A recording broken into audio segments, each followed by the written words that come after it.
فاسألوا أهل الذكر إن كنتم لا تعلمون. ওয়ালাইকুম আসসালাম ওয়া রাহমাতুল্লাহি ওয়া বারাকাতুহু।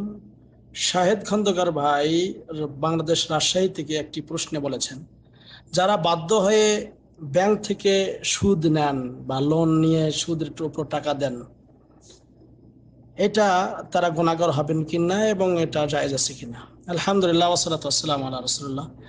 সম্মানিত ভাই, আল্লাহ রাব্বুল আলামিন কুরআনুল কারীমে সুদ দেয়া নেয়া সম্পর্কে, বিশেষ করে সুদ খাওয়া সম্পর্কে স্পষ্ট হারাম বাণী উল্লেখ করেছেন এবং এটা জায়েজ নেই। যদি কেউ কোনো ইসলামী ব্যাংক থেকে সুদ মুক্ত কর্জ বা হাওলাত বা ঋণ গ্রহণ করে এবং যেটা নেয় সেটাই যদি ফিরিয়ে দেয়, তাহলে এটা জায়েজ। অথবা কেউ যদি কোনো ব্যাংক থেকে একটা জিনিস ক্রয় করলো, ইসলামী ব্যাংক থেকে বা যে কোনো ব্যাংক থেকে ইসলামী শরীয়তে একটা জিনিস ক্রয় করলেন, কিন্তু ব্যাংকওয়ালারা তার দামটা, মূল্যটা বেশি ধরলো,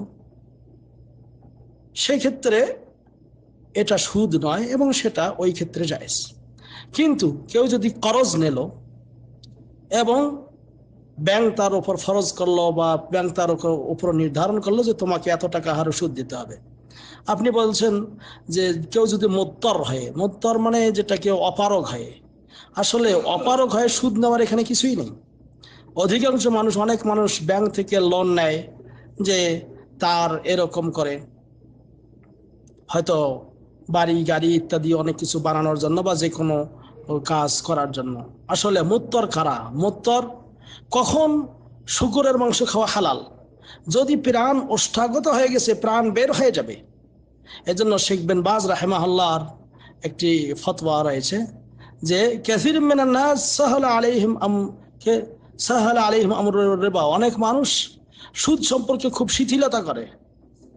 এজন্য তারা সামান্য একটু বিষয়ে সুদের সঙ্গে লেনদেন করে।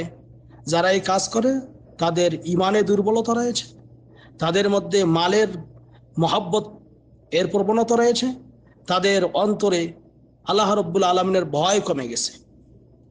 তিনি বলতেছেন যতটুকুর সম্পদ, মুত্তর হলো হুয়াল্লাযী ইয়াখশা আলা নাফসিহিল মউত। তিনি বলেছেন মুত্তর মানে অপারগ ওই ব্যক্তি যে তার নফসটার মানে প্রাণ ওষ্ঠাগত হয়ে যাবে এটাই ভয় করে, ইনি হলেন অপারগ ব্যক্তি। এবং এই ব্যক্তির জন্য কোনো মৃত্যু খাওয়া অথবা শূকরের মাংস অতটুকু খাওয়া জায়েজ। কিন্তু যারা গরিব অসহায় এরকম মানুষ, এরা আসলে এরা ইচ্ছা করলে কাজকর্ম করতে পারে, হালাল পথে উপার্জন করতে পারে, কিন্তু এরা এই সমস্ত অজুহাত দিয়ে যদি ব্যাংক থেকে লোন নেয় ইত্যাদি করে এবং মনে করে যে আমরা অপারগ, এটা জায়েজ নয়। আর সুদ খাওয়া যে জায়েজ নয় এটা কোরআনুল কারীমে স্পষ্ট প্রমাণিত। আল্লাহ রাব্বুল আলামিন অনেক আয়াতে তা বলেছেন, যেমন সূরা বাকারার 275 নম্বর আয়াতে আল্লাহ বলেছেন আল্লাযীনা ইয়াকুলুনা রিবা লা ইয়াকুমুনা ইল্লা কামা ইয়াকুমুল্লাযী ইয়াতাখাব্বাতহু শাইতানু মিনাল মাস। যারা সুদ খায় কিয়ামতের দিন তারা ওই অবস্থায় দণ্ডায়মান করবে যে শয়তান তাদেরকে স্পর্শ করেছে, অর্থাৎ প্রায় পাগল পরায় তারা হয়ে গেছে, পাগলের মতো হয়ে যাবে। এবং আল্লাহ রাব্বুল আলামিন আরো আয়াতে বলতেছেন ওয়া আহাল্লাল্লাহুল বাইআ ওয়া হাররামার রিবা, আল্লাহ ব্যবসাকে হালাল করেছেন, সুদকে হারাম করেছেন। তা এই সুদ যেটা হারাম, যারা এটার লেনদেন করবে, আল্লাহ নবী সাল্লাল্লাহু আলাইহি ওয়াসাল্লামের জন্য সহিহ মুসলিমে একটা হাদিস বর্ণিত রয়েছে, আল্লাহ নবী সাল্লাল্লাহু আলাইহি ওয়াসাল্লাম বলেছেন লাআনা আকিলার রিবা ওয়া মুকিলিহি ওয়া কাতিবিহি ওয়া শাহিদাইহি। নবী করিম সাল্লাল্লাহু আলাইহি ওয়াসাল্লাম তিনি সুদের যে ভক্ষণকারী, সুদ যে খায় এবং যে খাওয়ায় এবং যে তার লেখে এবং দুজন যে সাক্ষী থাকে, সবার উপর আল্লাহ নবী সাল্লাল্লাহু আলাইহি ওয়াসাল্লাম লানত করেছেন যে তার ওদের উপর আল্লাহর পক্ষ থেকে লানত, এবং বলেছেন ওয়াকালা হুম সাওয়া, এবং তিনি বলেছেন তারা সবাই সমপরিমাণের অপরাধ।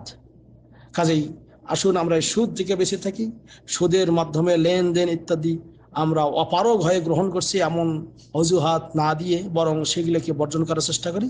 তবে ইসলামী ব্যাংকে কর্জ, যে কর্জে হাসানা, এই লেনদেন যদি থাকে আপনার সেই লেনদেন জায়েজ। তাছাড়া আপনি অপারগ হয়ে গেছেন এই জন্য সুদ নেবেন, এটার কোনো ভিত্তি আসলে ইসলামে নেই।